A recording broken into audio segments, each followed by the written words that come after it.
Hey everybody, and welcome back to my channel. My name is Britt and this is Coffee and Makeup. I'm so glad to have you all back with me. So recently I got a haircut and it actually went off without a hitch, no issues whatsoever, and it was a great experience all in all. But life was not always like this for me. I used to be the person who would be in the stylist chair, either holding back tears or attempting to hold back tears.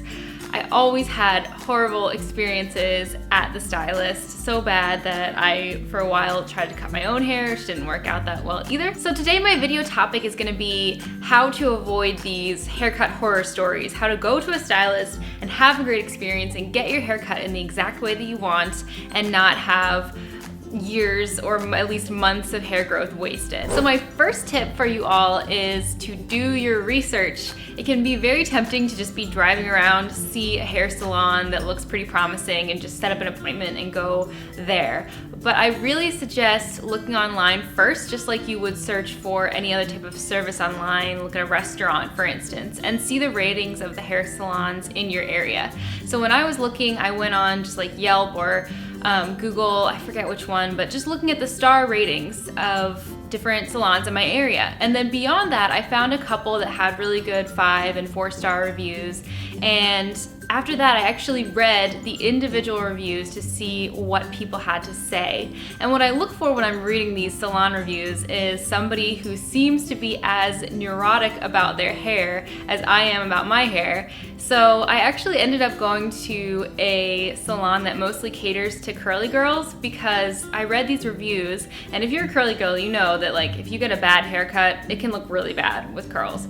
So these girls knew what they were talking about, and they really liked this one particular salon, and their reviews were detailed and they talked about what they liked and disliked. So ultimately I really trusted those reviews. I could tell that those reviewers were really crazy about hair like I was. So I ended up going to this salon and I chose it based on those reviews. Tip number 2 is to let yourself be known as soon as you get in contact with the salon. And what I mean by this is when you're calling to set up an appointment, let the person know that you are really particular about your hair just from the get-go. So when I called this salon that I ended up going to, I spoke with the receptionist and I said, "Hi, I am looking for a new stylist. Can you help me try to find somebody or suggest someone from your salon? This is what I need. So I have really long hair and I need someone who, when I tell them an inch, is gonna just cut an inch, no more. And if I say no layers, then they won't put layers in my hair. So basically I need someone who's really gonna listen to what I have to say and realize that it's very important to follow my instructions." And the receptionist was more than happy to recommend someone to me. So I suggest you go about it in the same way. Call them up, ask them for a suggestion and say, "This is what I'm particular about and I need someone who's gonna be able to follow my instructions to the T about these things." And if there's any resistance to that, then I don't think they're a very serious salon, so you should probably try to find somewhere else if the receptionist isn't happy to help you find a stylist that will work for you. Tip number 3 is to prepare your hair. And what I mean by this is get your hair ready to be cut.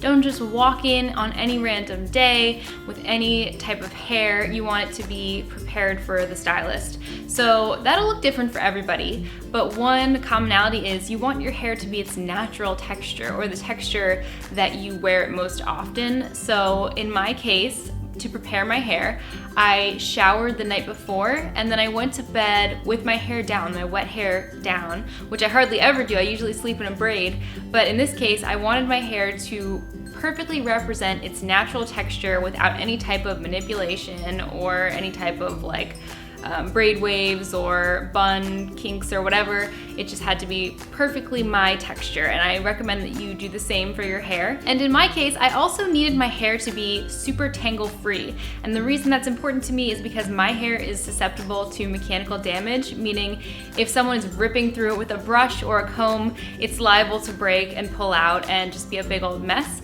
And I know and assume that my hairdresser isn't going to spend as much time detangling as I do, because I spend a freakish amount of time detangling and I'm extremely gentle with my hair. So my goal going in was to have no tangles and be able to have my stylist brush through it without encountering any knots. So the day before I went to get my hair done, I did a mask, and usually I'll do a heavy oil for a mask, but on this day I just did a very light oil followed by my favorite conditioner, just, you know, after shampoo conditioner product. And I put this on dry hair and left it on for about an hour.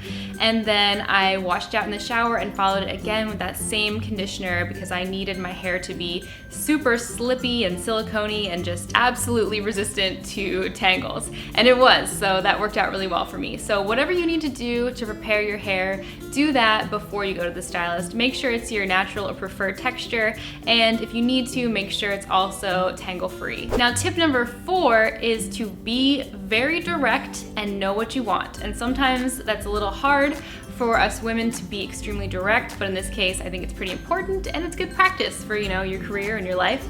So when I went to the stylist the day of my haircut, I already knew what I was gonna ask for. I knew that I wanted, at the very most, 1.5 inches taken off, and I wanted my hemline to be evened out back to the U shape that I prefer it. So I already knew what I needed. And when I was explaining this to the hairdresser, I told her everything that I wanted twice and in 2 different ways. So I said, I would like my hemline evened out, and I'm willing to give you 1.5 inches of hair to work with, but I don't want you to take any more than 1.5 inches off, and all I want you to do is even out the hemline. I don't want any layers, I don't want any razoring, no funny business, just those things. So I stated everything that I wanted twice, and I tried to be as direct as possible, and she was very happy to oblige, which was great. The more you can clearly reiterate what you want, the easier it is for your hairstylist to give you what you want, and that's what they want to do too. They want to make you happy, so don't just go in like, oh, I guess I'll get, you know, a little trim. That's very vague. Tell them the measurement and exactly what you're looking for in your haircut. My final tip, tip number 5, is a tipping tip. And what I mean is, you should tip your hairstylist very well. So when I go to get my hair done, I'm actually a low maintenance type of gal because I don't like people to shampoo my hair. I don't like them to dry it. I don't get dyes, special cuts. I literally just get a trim. But my haircut is super important to me because I've spent several years growing out my hair, working on keeping it healthy, so I really value this cut even though on the books it looks like not that valuable of a service. So I try to tip, usually my haircut comes out to be between $20 and $40, so I'll tip the same amount as what my haircut cost. So if it's 20 bucks, I will pay 40 bucks in total and give my stylist a $20 tip, and part of the reason is because it is so important to me and I want to show my appreciation.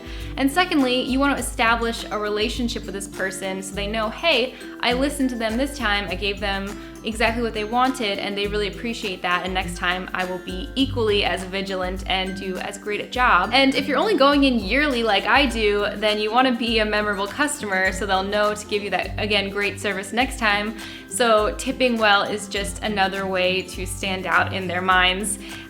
Also, my incredibly long hair makes me stand out as well. They always remember me, but still, I like to tip extremely well to show my appreciation for a job well done. So those were all of my tips on how to avoid a haircut horror story. If you've had a haircut horror story in the past, you can definitely leave your story in the comments. Sometimes it can be a little therapeutic to talk about these things. I have had many in my past, and also some eyebrow horror stories, but I do my own eyebrows now, so I can avoid that.